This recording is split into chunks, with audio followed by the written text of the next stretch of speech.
السلام علیکم ناظرین، میرا نام ہے علی احمد اور آپ دیکھ رہے ہیں اسلامک پوائنٹ 92۔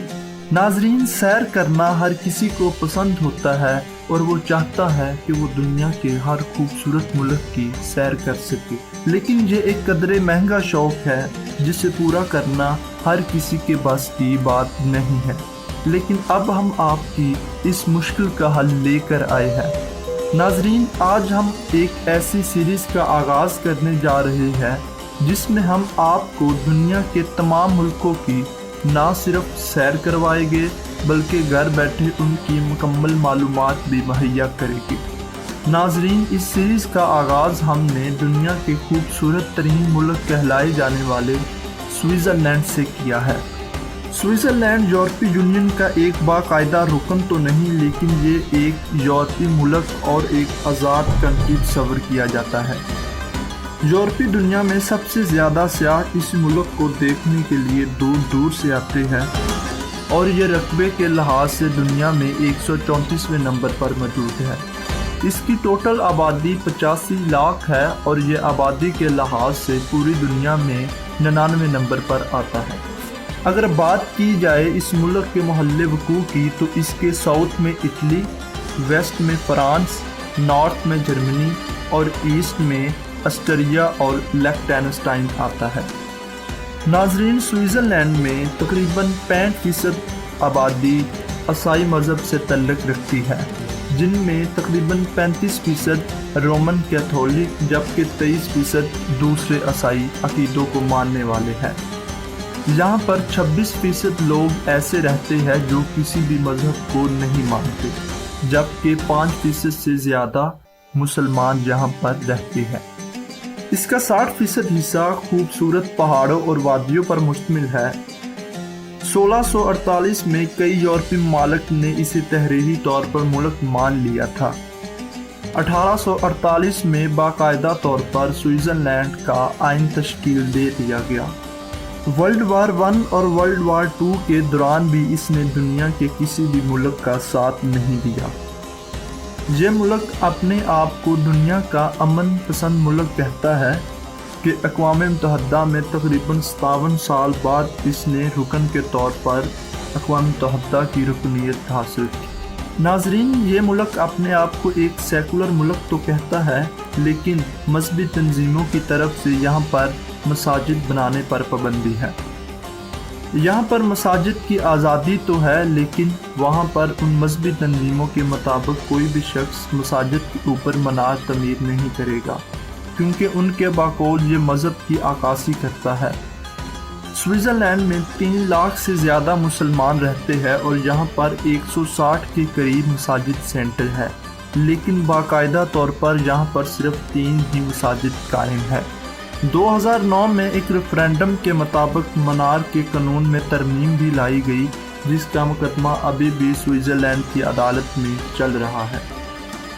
ناظرین، سوئٹزرلینڈ کے پسندیدہ کھیلوں میں فٹ بال، رگبی، سنو بورڈنگ، باسکٹ بال شامل ہیں۔ اگر بات کی جائے اس کی سرکاری زبانوں کی تو یہاں پر تقریباً 63% لوگ آلمانی زبان بولتے ہیں۔ آلمانی زبان جرمن زبان کی ہی ایک قسم ہے جسے زیادہ تر سوئٹزرلینڈ میں بولا جاتا ہے، جبکہ 21% لوگ فرانسیسی، 6% اطالوی اور 0.5% رومانی زبان بولتے ہیں، اور یہ چاروں زبانیں یعنی آلمانی، فرانسیسی، اطالوی اور رومانی سرکاری طور پر بھی رائج ہے۔ سوئٹزرلینڈ کی کرنسی سوئس فرینک کہلاتی ہے اور یہ ملک ہمارے وطن عزیز سے تقریباً 4 گھنٹے پیچھے ہے۔ سوئٹزرلینڈ کا کنٹری کوڈ +41 ہے اور یہ دنیا کے امیر ترین ممالک میں بھی شمار ہوتا ہے۔ آپ اس کی امیری کا اندازہ اس بات سے لگا لیں کہ 2016 کے ایک سروے کے مطابق یہاں پر فی کس آمدنی $7,000 سے بھی زیادہ ہے اور فی کس آمدنی کے لحاظ سے یہ دنیا میں 9ویں نمبر پر آتا ہے۔ ناظرین، یہ ایک زرعی ملک تو نہیں ہے، لیکن صنعت کاری میں یہ اپنا ایک منفرد مقام رکھتا ہے۔ پوری دنیا کی بڑی بڑی انڈسٹریز سوئٹزرلینڈ میں موجود ہے اور وہ اپنا کاروبار کر رہی ہے۔ اگر بات کی جائے اس کی اکانومی کی تو اس کا زیادہ تر حصہ اس کے انڈسٹری پر منحصر ہوتا ہے، لیکن اس کا دوسرا سب سے بڑا ذریعہ اس کا سیاحت کا شعبہ ہے۔ 2016 میں کیے گئے ایک سروے کے مطابق تقریباً 35 ملین لوگ ایک سال کے اندر اس جنت نما ملک کو دیکھنے کے لیے سوئٹزرلینڈ آئے، لیکن اسی سیاحت کی وجہ سے تقریباً 3 لاکھ کے قریب لوگ اپنے روزگار سے منسلک۔ اس کی دلچسپ بات یہ ہے کہ سوئٹزرلینڈ کی تاریخ میں پہلی مرتبہ 1971 میں خواتین کو ووٹ ڈالنے کی اجازت دی گئی، لیکن یہ اجازت 1991 میں دوبارہ واپس لے لی گئی۔ اگر یہاں کے رہائش لوگوں کی بات کی جائے تو 84 سال اوسطاً عمر کے ساتھ یہ دنیا کے دوسرے نمبر پر آتا ہے کہ جہاں پر لوگ اتنی لمبی عمر پاتے ہیں۔ ناظرین، دنیا کی سب سے بڑی سرنگ الپس یہاں پر ہی موجود ہے، جس کی لمبائی تقریباً 57 کلومیٹر ہے، اور یہ اتنی لمبی سرنگ ہے کہ جس کو یورپ میں جانے کے لیے بھی استعمال کیا جاتا ہے۔ کہا جاتا ہے کہ اگر پوری دنیا میں ایٹمی جنگ ہونے لگ جائے تو سوئٹزرلینڈ دنیا کا وہ واحد ملک ہے کہ جہاں پر زندگی پھر بھی اپنے آثار رکھتی ہوگی۔ اس کی وجہ یہ ہے کہ یہاں پر ایٹمی بنکرز بنے ہوئے ہیں۔ اگر اس کی آرمی کی بات کی جائے، اس کی آرمی دنیا کی بہترین آرمی میں شمار کی جاتی ہے۔ سوئٹزرلینڈ کے شہری تقریباً 17 نوبل پرائز حاصل کر چکے ہیں۔